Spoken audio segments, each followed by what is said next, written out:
अभी अंदर का हिस्ट्री मैं आपको बता रहा हूँ। जब गेट के अंदर हम लोग एंट्री करते हैं, अंदर राइट साइड में जाने का, समाधि के पहले पहले एक राइट है, राइट में 10-12 सीढ़ी ऊपर चढ़ के जाएंगे ना, यहाँ से फिर सारा पॉइंट इसका स्टेप बाय स्टेप आप देख सकते हैं। सबसे फर्स्ट पॉइंट ऊपर जाने के बाद किले का सबसे बड़ा तोप जिसका नाम है कलाल बांगड़ी, जंजीरे किले का सबसे बड़ा तोप है, लेकिन हमारे भारत में इसका 3 नंबर आता है, क्योंकि अपने भारत का जो सबसे बड़ा तोप है ये बीजापुर में है जिसका नाम है मुलुक मैदान तोप, 2 नंबर दौलताबाद में जिसका नाम है मेंढा तोप, और 3 नंबर जंजीरे के अंदर कलाल बांगड़ी। 22 टन का एक तोप है, मतलब 22,000 किलो का एक तोप है, और उसका रेंज जब गोला चलता था ना 6 से 7 किलोमीटर तक उसका रेंज था। अच्छा। तोप का खासियत क्या है, 12 घंटा धूप में रहने के बाद भी हिट नहीं होता है। अच्छा। पहली बार अगर इसको गोला चलाते हैं ना, तो दूसरी बार गोला अगर इमरजेंसी के लिए चलाना है तो वो हिट नहीं होना चाहिए। क्यों है सर?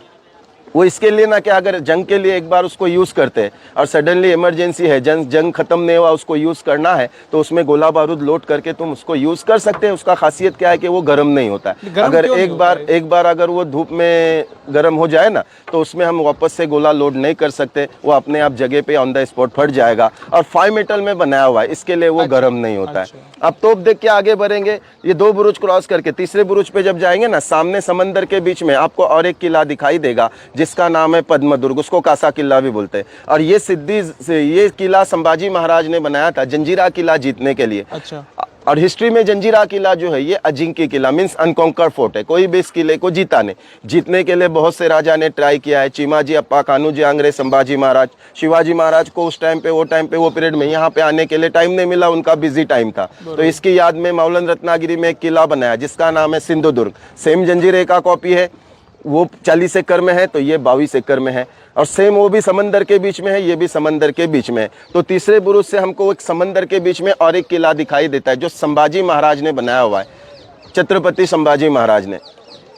तो वो किला जो है ना, जंजीरा किला जीतने के लिए बना रहे थे। अभी वो किले का काम पूरा नहीं हुआ था, उसका नाम रखा गया था पद्म दुर्ग, उसको कासा किला भी बोलते हैं। और सिद्धि लोगों को पता चल गया कि सामने मराठा फौज है और संभाजी महाराज जंजीरा किला जीतने के लिए और एक किला बना रहे। अब सिद्धि लोगों को पता चलने के बाद ये लोग का फौज उतना स्ट्रांग नहीं था, तो ये लोग ने मुगलों से कॉन्टेक्ट करके रायगढ़ फोर्ट पे अटैक करा दिया। जब रायगढ़ फोर्ट पे अटैक हो गया, संभाजी महाराज को वहां से मैसेज आया आपको रायगढ़ पे आना, यहाँ पे मुगलों का हमला हो गया। पूरी सेना लेके संभाजी महाराज को रायगढ़ बचाने के लिए जाना पड़ा, क्योंकि वो बनाने और ये जीतने से ज्यादा जरूरी संभाजी महाराज को रायगढ़ बचाना था, क्योंकि वो उनका राजधानी था।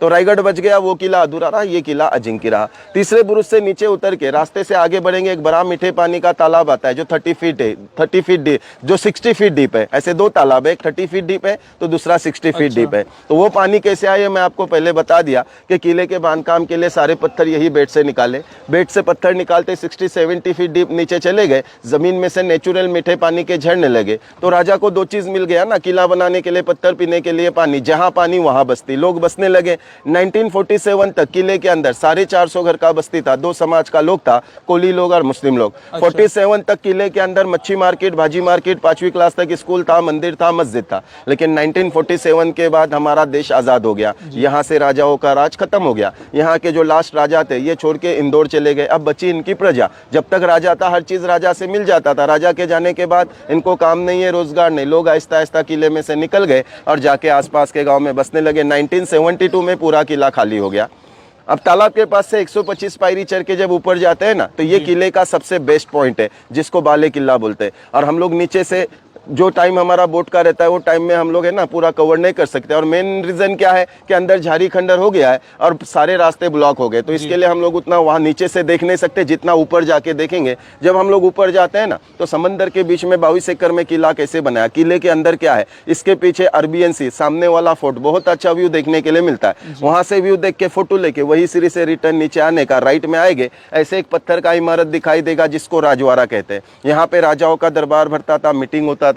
वहां से आगे बढ़ेंगे, दूसरा मीठे पानी का तालाब आता है जो 30 फीट डीप है, उसी के बाजू में मस्जिद है। और ऐसे वहीं से हमको मेन गेट में बाहर आना होता है। तो जब बाहर आते हैं ना, या अभी जाने के टाइम पे ऊपर गेट में देखेंगे तो राइट साइड में पत्थर में तराश के आपको एक चित्र बनाया हुआ दिखाई देगा। इसमें 1 शेर और 6 हाथी है। तो ये क्या था, तो ये लोग का राज मुद्रा था। जैसे अभी हमारे कॉइन के ऊपर होता है अशोक चक्र त्रिमूर्ति गांधी जी, उस टाइम पे जो किले के अंदर तांबे पित्तल का कॉइन चलता था जिसको अरबी में अशरफी और मराठी में नाने कहते हैं। तो ये कॉइन का जो सिक्का था ना, इनका गेट पास था। किले के लोगों को बाहर जाके वापस किले में एंट्री करना है तो उनके पास वो कॉइन होना चाहिए, वरना स्ट्रिक्टली कैसा ऊपर 2 साइड में 2 विंडो बनाया हुआ है। लोखंडी भाला लेके 2 सिपाही हमेशा खड़ा रहता था। अगर किसी के पास वो मोहर का कॉइन नहीं रहा तो उसे दुश्मन या जासूस समझ के ऊपर से ही भाला मार के खत्म करते थे। गेट के अंदर एंट्री नहीं दिया जाता था। ये हो सकता है दुश्मन होगा या जासूस होगा। तो ये इसका पूरा हिस्ट्री था जो मैंने आपको यहाँ पे बता दिया।